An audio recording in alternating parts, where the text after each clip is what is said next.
Hi friends, இன்றைக்கி நம்ம டிப்ரிசியேஷனில் singing fund மெத்தடில் லாஸ்ட் சம் தேர்ட் சம் பார்க்குறோம். ஓகேங்களா? நம்ம டேரெக்டாக சம் போகலாம். அது கொஞ்சம் லைட்டாக பெருசாக இருக்கும். மே 2005 இந்த கொஷின் கேட்டிருக்காங்க. C company purchased a 4 years lease on Jan 1, 1991 for ₹50,000. So சின்ற ஒரு கம்பெனி வந்து பர்ச்சேஸ் பண்ணியிருக்காங்க. 4 yearsக்கான லீஸு. அந்த டேட்டை நம்ம நோட் பண்ணிட்டோம். நம்ம நோட் பண்ண வேண்டியதை இங்கே மென்ஷன் பண்ணியாச்சு.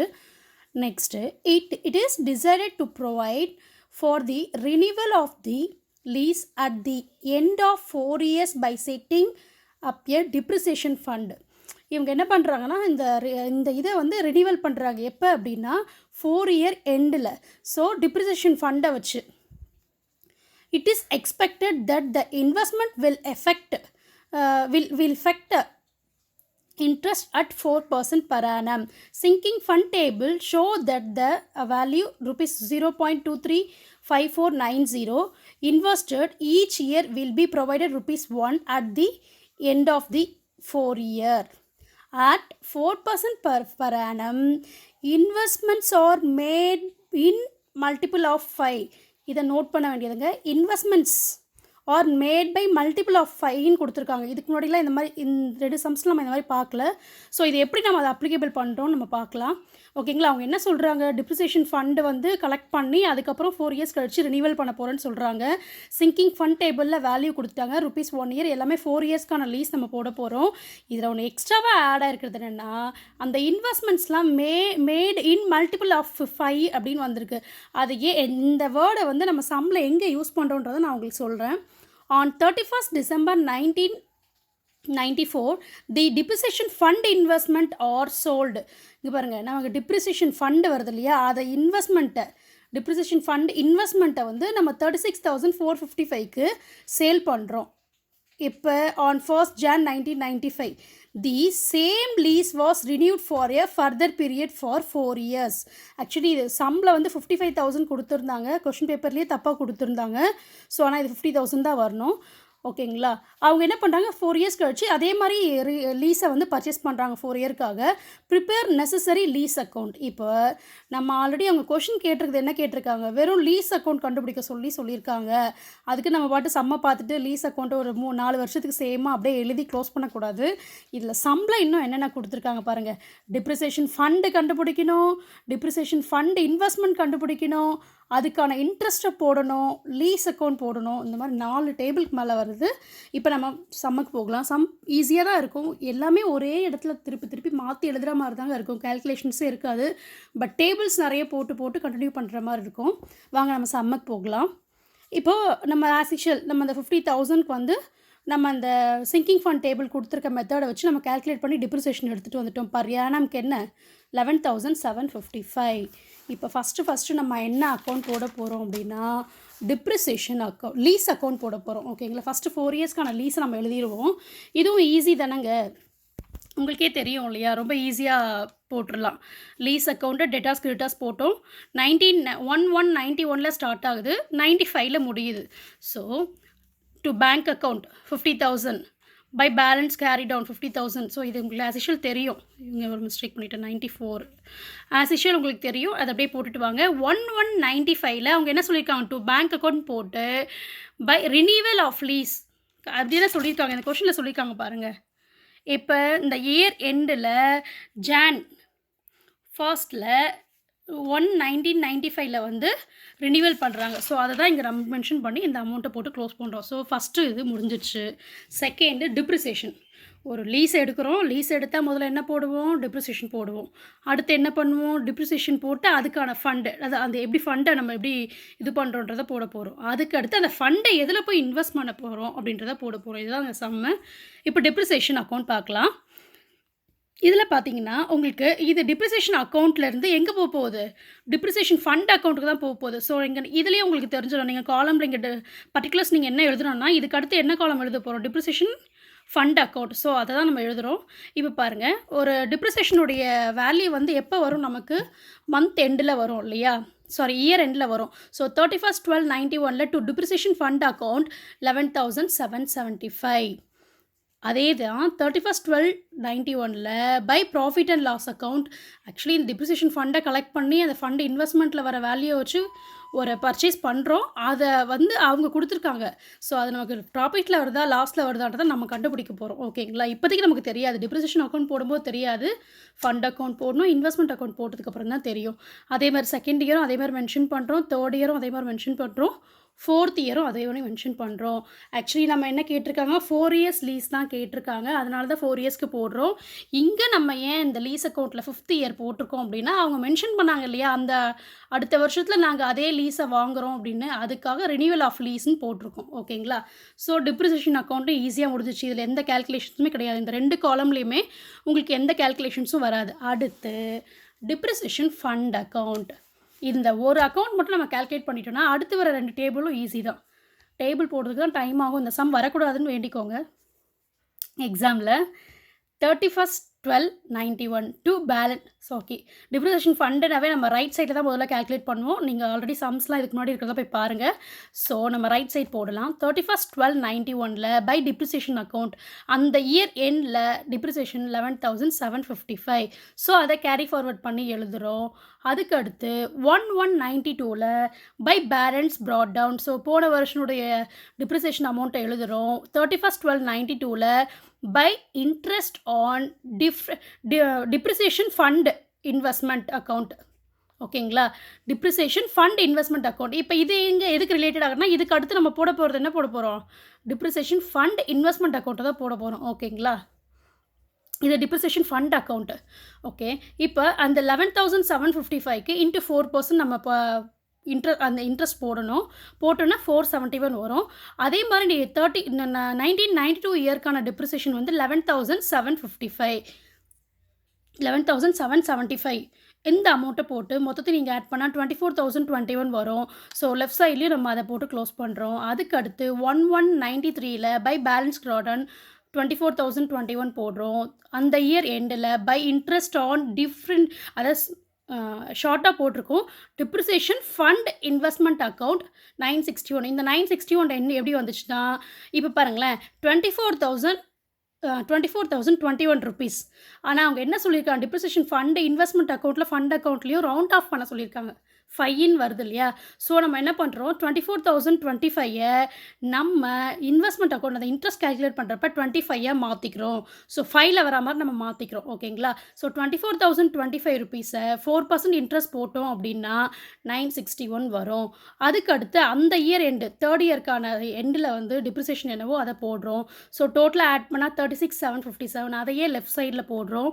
அக்கௌண்ட் க்ளோஸ் ஆகுது. அடுத்து லாஸ்ட்டு 4th இயர் 1194ல் பை பேலன்ஸ் ப்ராட் டவுன் 36,757 வருது. அந்த இயர் எண்டில் பை இன்ட்ரெஸ்ட் போடுறோம் ஆன் டிப்ரிசியேஷன் ஃபண்ட் இன்வெஸ்ட்மெண்ட் அக்கௌண்ட்டுக்கு போக போகிற அமௌண்ட்டு என்னன்றதை கால்குலேட் பண்ண போகிறோம். ஸோ அதுதான் என்னென்னா, இங்கே பாருங்கள் 36,757 இருக்குது. இதை அப்படியே ரவுண்ட் ஆஃப் பண்ணி 60யாக பண்ணலாம். ஆனால் வந்து 5 × 5 வரதுனால இவங்க 65 போடுறோம். ஸோ 36,765 4% இன்ட்ரெஸ்ட்டில் இது பண்ணுறப்ப உங்களுக்கு 1,471 வரும். அப்புறம் அந்த 4th இயர்க்கான டிப்ரிசியேஷன் என்னன்றதை நம்ம போட போகிறோம். ஆனால் இந்த இடத்துல என்ன பண்ணுங்கள், நீங்கள் இன்ட்ரெஸ்ட் மட்டும் போட்டுட்டு அப்படியே ஸ்டாப் பண்ணி வைங்க. இப்போ நமக்கு அது ப்ராஃபிட்டாக லாஸா அப்படின்ற தெரிஞ்சால் தான் இந்த அக்கௌண்ட்டை நம்ம க்ளோஸ் பண்ண முடியும். ஸோ இந்த லாஸ்ட் இயரை மட்டும் நம்ம அப்படியே வச்சுட்டு அடுத்து டிப்ரிசியேஷன் ஃபண்ட் இன்வெஸ்ட்மெண்ட் அக்கௌண்ட்டை போடலாம். இதை போட்டால் தான் நமக்கு ப்ராஃபிட்டாக லாஸான்னு நமக்கு தெரியும். ஒரு டிப்ரிசியேஷன் முதல்ல டிப்ரிசியேஷனை கண்டுபிடிச்சிட்டோம், அதுக்கு ஒரு காலம் போட்டோம். டிப்ரிசியேஷன் ஃபண்டை கண்டுபிடிச்சிட்டோம், அந்த ஃபண்டை எடுத்துகிட்டு போய் இப்போ இன்வெஸ்ட்மெண்ட் பண்ணுறோம். ஸோ இந்த காலத்தை நம்ம கம்ப்ளீட் பண்ணால் தான் அது டிப்ரிசியேஷன் ஃபண்டை நம்ம பண்ணது ப்ராஃபிட்டாக லாஸான்னு நமக்கு தெரியும். So depreciation fund investment account. ஓகேங்களா? ஸோ இதில் பாருங்கள், இதுலேயும் அதே மாதிரி தான் நீங்கள் லெஃப்ட் சைடில் கால்குலேட் பண்ணுற மாதிரி இருக்கும். 31/12/1991ல் டு பேங்க் அக்கௌண்ட் 11,775.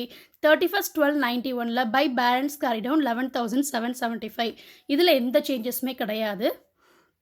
நீங்கள் டிப்ரிசியேஷன் ஃபண்ட் அக்கௌண்ட்டில் எப்படி இல்லை ரைட்டில் போட்டு லெஃப்ட்டில் கால்குலேட் பண்ணீங்களோ அதே மாதிரி இப்போ லெஃப்ட்டில் கால்குலேட் பண்ணுறோம். அவ்வளோதாங்க டிஃப்ரெண்ட்டு. இப்போ 1192ல் 2 பேலன்ஸ் ப்ராட் டவுன் இந்த 11,775 வந்துடுது. அப்புறம் அந்த இயர் எண்டில் 31/12/92ல் 2 பேங்க் அக்கௌண்ட் 12,250 எப்படி வந்துச்சுன்றதை பாருங்கள். 11,775 இன்ட்டு நம்ம அந்த 4% கண்டுபிடிச்சிங்க இல்லையா, செகண்ட் இயரில் நமக்கு இன்ட்ரெஸ்ட் கண்டுபிடிச்சி அதை நம்ம திருப்பி நம்ம கண்டுபிடிக்க வேண்டாம், நம்மளே போட்டிருக்கோம் இல்லையா. இங்கே பாருங்கள், by interest on depreciation fund investment account. So இந்த 471 தான். ஸோ அந்த 471 இங்கே போட்டு நீங்கள் ஆட் பண்ணிங்கன்னா உங்களுக்கு இந்த இடத்துல நோட் பண்ணிக்கோங்க 12,246. அதனால தான் இதை அப்படியே மென்ஷன் பண்ணி போட்டிருக்கேன். உங்களுக்கு 12,246 வரும். அதை நம்ம ரவுண்ட் ஆஃப் பண்ணி 12,215 போட்டுட்டோம். ஏன்னா நம்ம கேல்குலேட் பண்ணி வர்றப்ப அது மல்டிபிள் ஆஃப் 5ல் ஆன்சர் வரணுன்றதுனால நம்ம இதை போட்டுட்டோம். இதே நம்ம இல்லை நம்ம 5 தானே வரணும்னு நீங்கள் சொன்னீங்க, அதனால் 12,246ன்றதை 250 போட்டால் 255 போட்டுக்கலாம் அப்படின்னு சொல்லலாம். ஸோ இப்போ பாருங்களேன், இங்கே 55 போட்டிங்க வச்சுக்கோங்க. இதை ஆட் பண்ணுறப்ப உங்களுக்கு 0, அதாவது மல்டிபிள் ஆஃப் 5 அந்த வேர்டில் வராது. ஸோ அதனால் நம்ம இதை ரவுண்ட் ஆஃப் பண்ணிட்டோம். ஸோ இதை ரெண்டுத்தையும் ஆட் பண்ணுறப்ப 24,025 அதை பை பேலன்ஸ் கேரி டவுன் போட்டுட்டோம். அடுத்து தேர்ட் இயர் 1193ல் 2 பேலன்ஸ் ப்ராட் டவுன் 24,025. அந்த இயர் எண்டில் அதே மாதிரி தாங்க 1993 இயரில் நம்ம இன்ட்ரெஸ்ட் கண்டுபிடிச்சது 961. ஸோ அதை இதோட ஆட் பண்ணுறோம். ஆட் பண்ணால் உங்களுக்கு 12,736 வருது. ஸோ அதை 12,740 ரவுண்ட் ஆஃப் பண்ணிடுறோம். ஸோ இதனையும் ஆட் பண்ணணும்னா நமக்கு 36,765 வருது.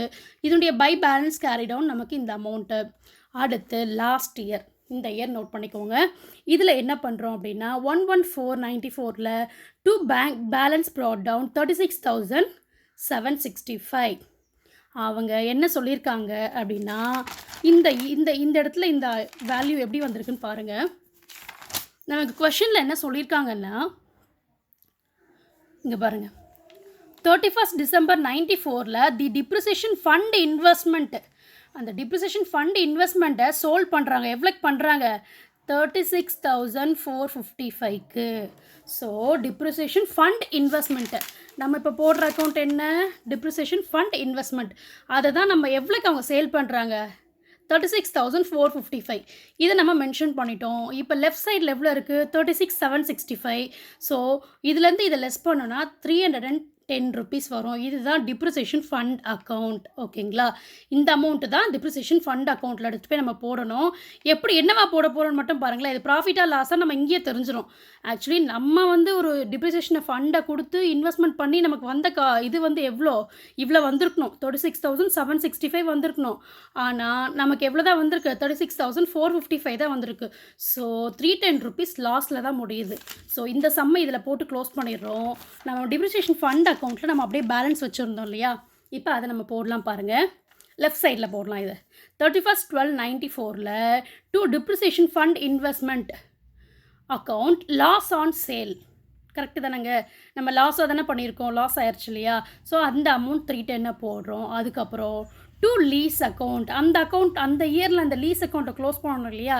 லீஸ் நமக்கு எவ்வளோ பர்ச்சேஸ் பண்ணியிருக்கோம்? அதான் 50,000 பண்ணியிருக்கோம் இல்லையா, உங்களுக்கே தெரியும் இல்லையா. ஸோ அந்த 50,000 போடுறோம்.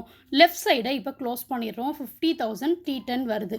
இப்போ ரைட் சைடில் ஆல்ரெடி நம்ம பேலன்ஸ் ப்ராட் டவுனை போட்டோம், டிப்ரிசியேஷன் ஃபண்ட் இன்வெஸ்ட்மெண்ட்டை போட்டோம்.